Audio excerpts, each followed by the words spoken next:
Nagsimula sa palihim na tinginan hanggang sa tayo'y nagkakilala't naging magkaibigan.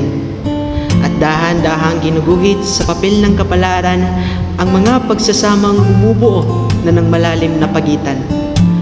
Hanggang sa dumating sa puntong nagiging kulang ang araw ko pag di ka nasisilayan.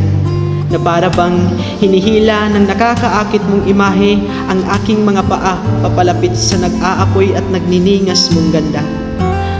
Habang ako'y nagmimistulang gamo-gamo na nagpupumilit makalapit sa nagliliyab mong puso at nagbabaka sakaling mapansin mo itong lihim na pag-ibig ko sa'yo.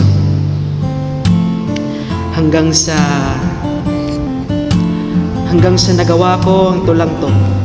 Tulang nagsasamo na sana'y pakinggan ang hiling ng nagpupumiglas kong puso, na nagsasabing ang pagdating mo ay ang pinakamasayang pangyayaring naganap sa buhay ko, at nais iparamdam sa iyo kung gaano ka kahalaga sa mundo ko, na handang gawin lahat matanggap lang ng puso, at handang ibigay ang pagmamahal na higit pa sa hihilingin mo, at ipapangakong kahit na may mas hihigit pa sa iyo ay mananatiling ikaw pa rin ang pipiliin ko.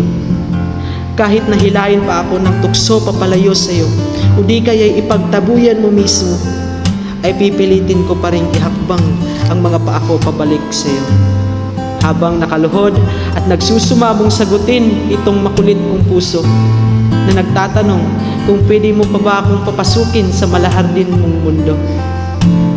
Kaya mahal, sana'y sa pamamagitan ng tulang to ay mapansin mo itong lihim na pagtingin ko sa iyo, na kahit wala pang tayo ay unti-unti na akong bumubuo ng palasyo. Palasyong ikaw ang reyna at ako ang magsisilbing alipin mo. At habang nakaupo ka sa trono ng buhay ko ay ako naman ang magsisilbing patungan ng mga balikat mo. At ipapangakong habang buhay akong mananatili sa tabi mo. At iparamdam ang pagmamahal na di kayang iparamdam ng kahit na sino. Umabot man sa dulo ang tulang to, pero hindi ang pag-ibig ko sa iyo. Dahil hanggat nabubuhay ako, hindi matatapos ang storyang to. Storyang naglalaman ng pag-amin ko sa iyo, na sana'y pansinin mo, o prinsesa ko.